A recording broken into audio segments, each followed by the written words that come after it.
열의 사리를 모시는 것과 반야경을 경권을 만들어 보관하는 것 중에서 어떤 공덕이 더 큰가에 대한 역시 금강경의 질문이 나옵니다. 거기에 대해서 붓다는 당연히 사리가 아니라 반야경이다. 왜? 사리는 생신 아닙니까? 육신이죠. 그것들이 뭐 살아있는 붓다를 화장해 갖고 그 정수를 사리로 만들어 보관했다고 하더라도 그것보다는 나의 말씀을, 진리로서의 나의 말씀을 몸으로 삼는 그 텍스트가 더 중요하다. 그리고 그것이 대승적 아이디어라면 더 알만도 없겠죠. 그런 면에서 이 대승 텍스트들은 모두 이 법신으로서의 이 텍스트 신앙을 모두 공유하고 있다고 하는 그러한 사상으로 발전합니다. 뭐 이러한 사유의 연장선상에서 연장선상에서 이 곰브리지 같은 뭐 옥스퍼드 대학의 학자는 또 이 사람은 좀 쇼펜의 아이디어에 영향을 받았고 이 대승 경전 편찬 운동이 바로 경전 편찬 운동이 바로 대승불교 발전사다라고까지 주장을 했었습니다. 이 사람의 특징 중에 하나는 정확한 논거 없이 주장한다는 데 있죠. 곰브리지, 그 유명한 가문입니다만 이 사람은 리차드 곰브리지로서 이 사람 자체가 유명한 그 미술사 학자라 그러더라고요. 맞아요. 서양 미술사 이해인가 곰브리지인데 바로 이 사람의 할아버지인가. 그렇습니다. 그 루엑 가문이 그렇죠. 또 역시 위대한 불교 학자인데 그 루엑이나 그 사람들도 역시 그 다른 것 쪽에서 유명한 학자인데 불교학에서도 기여했던 사람입니다. 하여튼 이 곰브리지는 하여튼 그러한 아이디어를 받아서 대승의 기원을 경권 신앙으로 동일시했어. 즉 대승이란 텍스트 제작 운동이다. 대승 불전 제작 운동에 지나지 않는다는까지도 극단적으로 주장을 했었습니다. 이러한 아이디어는 넓게 현대학교에서 인정되고 있는 듯이 보입니다. 시모다라고 하는 그 동경대 교수는 대승 이전에 이미 보살상이나 이러한 연민, 그다음에 삼승의 관념, 그다음에 동시에 여러 붙은음이 계시다고 하는 다불사상 등이 불탑과 불전에도 이미 나타나며 따라서 법화경에서 보듯이 초기 대승에서도 불탑신앙과 불전의 관계를 인정하고 있다라고 말하면서 대승의 흥기를 위해 핵심적 요소로 작용한 것은 경전 내부에서 과연 진정한 불설이 무엇인가를 물으면서 새로운 불설, 자기들의 불설의 정통성을 주장하려고 하는 여러 다양한 대승을 믿었던 사람들의 노력이라고 주장을 하고 있었습니다. 그리고 이러한 사람들의 노력이 압축된 것들이 경전 제작의 형태로 나타났다라고 주장을 합니다. 이것들이 현대까지 알고 있는 아이디어입니다. 저는 이걸 보면서 이 초기 대승 문화에서 이 불탑과 경권 신앙의 관계가 대립적으로 간주될 필요 없지 않을까 하는 생각이 들었습니다. 이 해신멸경이 우리가 읽었지만 설하는 법과 의의 관계가, 법이라고 하는 것은 텍스트거든요. 그다음에 의라고 하는 건 텍스트가 끄는 의미입니다. 해신멸경은 당연히 후자가 더 중요하다고 생각합니다. 법이라고 하는 것은 붓다가 혹은 대승의 법신불이 설해신 가르침인데 문자로 쓰여져 있을 겁니다. 그런데 해신멸경은 법을 필사라든가 휴지하는 공덕들을 역시 대신경전에 따라서 많이 하는데 이 대신경전을 암송하고 휴지하고 남에게 설명한다면 그 공덕은 비할 데가 없다라고 말을 합니다. 그 한 번의 공덕만으로서도 모든 3,000세계 가득 찬 붓다애들에게 3,000세계 간제지강의 모래보다 많은 금을 모아를 갖고 공양하는 것보다 한 귀절의 대승경전을 공양하는 것이 더 큰 공덕이다라고까지도 극단적으로 주장을 하는데 여기서는 그 리튼 텍스트입니다. 쓰여진 텍스트를 공양하는 거고 암송하는 거고 또 다른 사람에게 설명하는 그런 행위인데 그렇게 하는 사람은 엄청난 복덕을 이룬다고 합니다. 그런데 의미를 탐구하고 진정한 붓다 교설의 의미를 이해했던 사람은 어떤 것을 얻냐면 지혜를 얻는다고 합니다. 그는 출세간의 세계로 진행할 수 있는 지혜의 힘, 지혜를 얻어서 마침내 영원한 붓다의 붓다가 설하신 그 법신을 증득할 수 있는 그러한 지혜의 신체로서의 붓다를 증득할 수 있는 상태를 얻는다고 말합니다. 그러니까 하나는 윤회 속에서의 엄청난 복덕, 또 하나는 지혜라고 합니다. 불교를 하나의 농담이지만 불교를 공부한 사람들 그걸 보면서 우리들은 더 복덕이 좋아. 윤회 속에서 그 복덕이 있어야 돼 하고 하는 말을 하고 있는데, 하여튼 이런 것들을 지니고 휴지하고, 그러니까 필사하고 지니고, 그다음에 암송하고, 그다음에 뭐 금강경에 말하듯이 금강경에 뭐 한 귀절이라도 뭐 암송한다고 한다면 뭐 그 공덕은 삼천제 전세계 모든 붓다들에게 금은보화로 공양하는 것보다 크다고 부탁해서 확약해 주셨으니까 그것은 최대한 복덕을 많이 주겠죠. 근데 그 지혜 자체는 아닙니다. 지혜는 그 의미의 이해예요. 그러니까 저는 이것이 결코 또 다른 면에서 불탑은 복덕이고 경권은 의미다라고 하는 방식으로 확대될 수 있다고 생각을 하게 됩니다. 하여튼 어쨌든 간에 이것이 불탑과 그 경권 신앙의 관계입니다.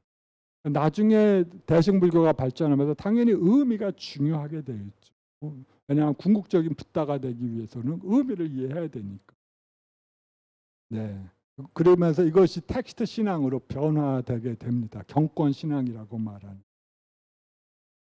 그 다음에 두 번째가 우리 연구원의 위상과 관련돼서 아마 재가신가 문제일 겁니다. 불탑신앙과 혹은 대승불교 기원과 대원층 불교를 누가 주도적으로 이끌었는가. 히라카와키라에 따르자면 그것은 재가자였다고 합니다. 이 히라카와키설에 대한 반론은 서구학계에서 많이 나왔습니다. 가장 중요한 불탑신앙과 경권신앙의 관계, 그 다음에 재가자 운동이냐 아니면 승려 중심의 운동이냐라고 하는 해석이었죠. 여기서 역시 해리슨이라고 하는 그 학자는 저보다 역시 이 쇼팽이나 씨나 거의 지금 75살 이하 정도의 그 학자들입니다. 이 사람들은 초기 대승경전의 텍스트 연구를 통해서 초기 대승경전에서 재가신자의 역할이 거의 인정되지 않는다는 사실을 보고 오히려 여기에 엄격한 고행의 이상이 나타났다는 사실을 밝히고 있습니다. 따라서 그 해리슨 같은 그 사람은 스탠퍼드 대학 교수인데요. 지금 고행 전통의 찬양은 사문 전통의 바탕을 둔 것으로서 초기 불교의 본래적인 엄격한 수행 전통의 복귀라고 주장했었습니다. 그럼 어떤 의미냐? 사실 뭐 붓다가 어떤 식으로 생활했겠습니까?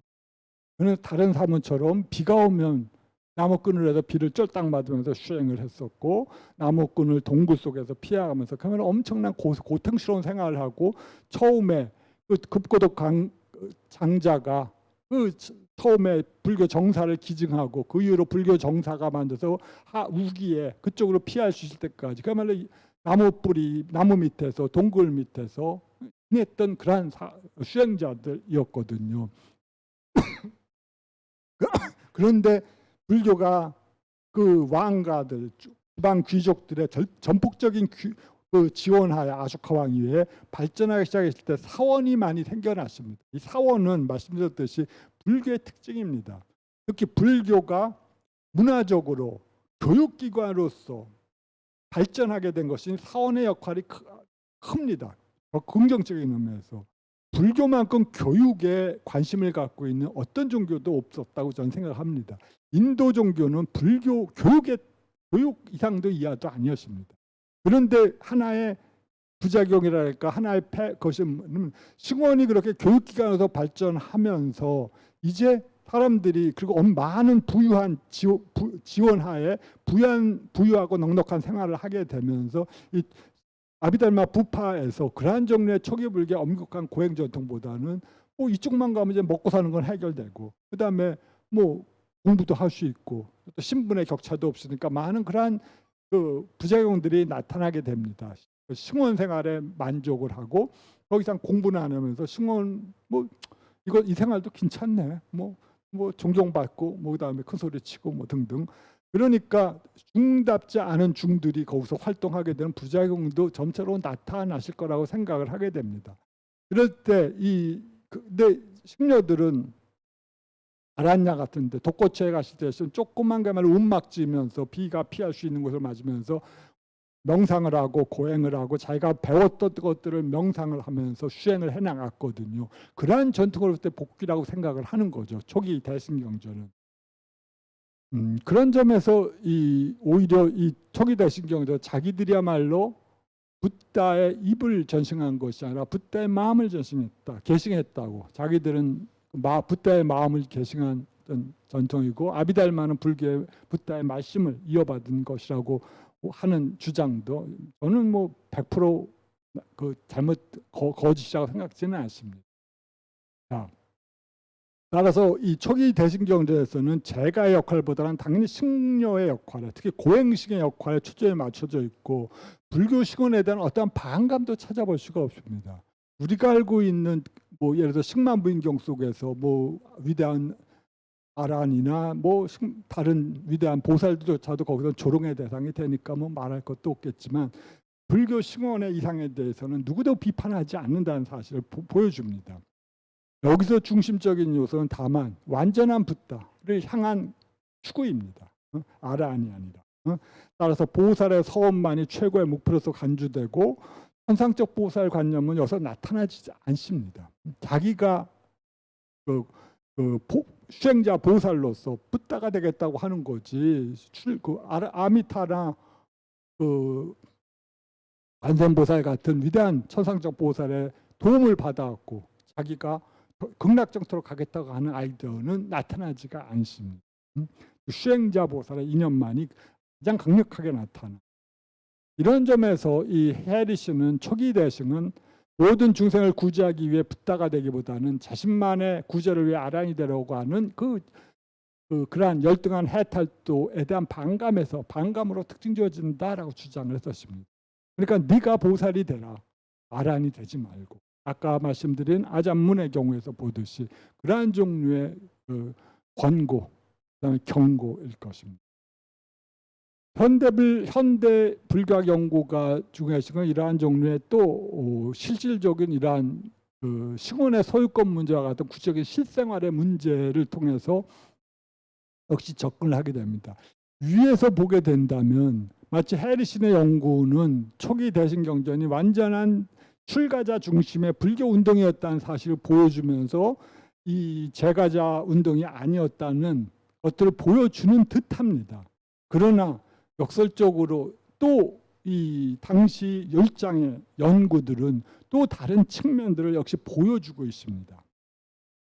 그러니까 이 어떤 것이냐 하면 식원의 소유권 문제인데요. 우리로 말하면 좀 약간 듣기가 좀 거북하거나 스님들이 싫으면 좀 매우 거북한 얘기일 것 같은데 이 쇼펜이라고 하는 학자는 모든 율장을 다 검토했습니다. 그러면서 이 율장에 따르자면 식원의 실적 소유권이 누구에게 있느냐를 본다면 그것을 보시한 사람에게 있다라고 하는 결론에 이르렀습니다.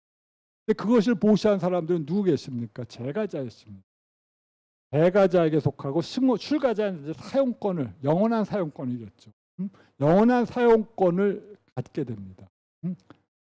이 문제가 중요한 이유는 이 식원에 속한 경전의 소유권도 마찬가지로 문제와 연결되기 때문입니다. 쇼펜에 따르자면 식원의 경전 제작과 그 유포에 이 제가자 그룹이 공동으로 참여하고 있었다고 우리들은 결론 내릴 수가 있다고 생각을 합니다.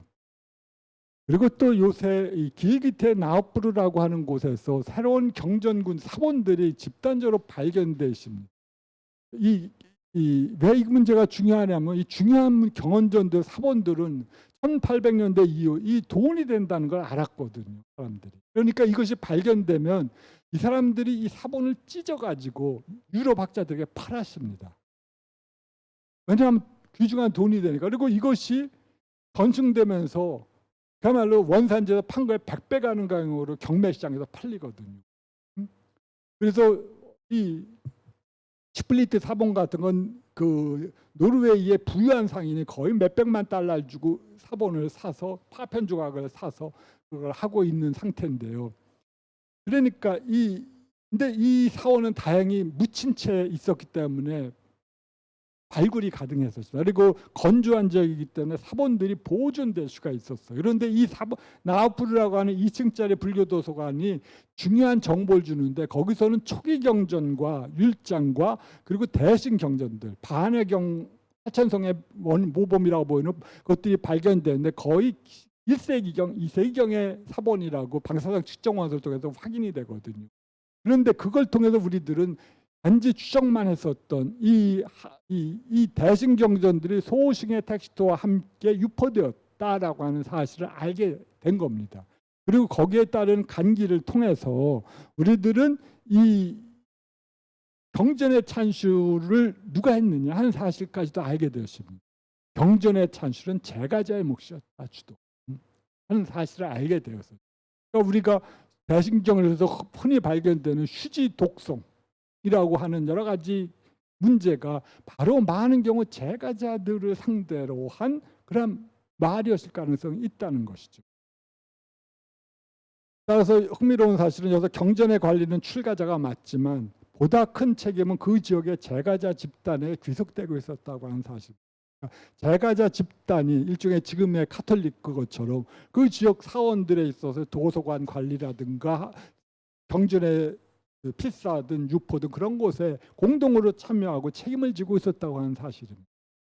이러한 전승 형태는 역시 우리가 알고 있는 정보에 의해서도 확인되는데요. 예를 들어 아까 말씀드린 법편의 불국기에 보면 그가 찾고자 했던 대승 열반경의 사본을 파탈리푸트라 그 당시 그 수도였습니다.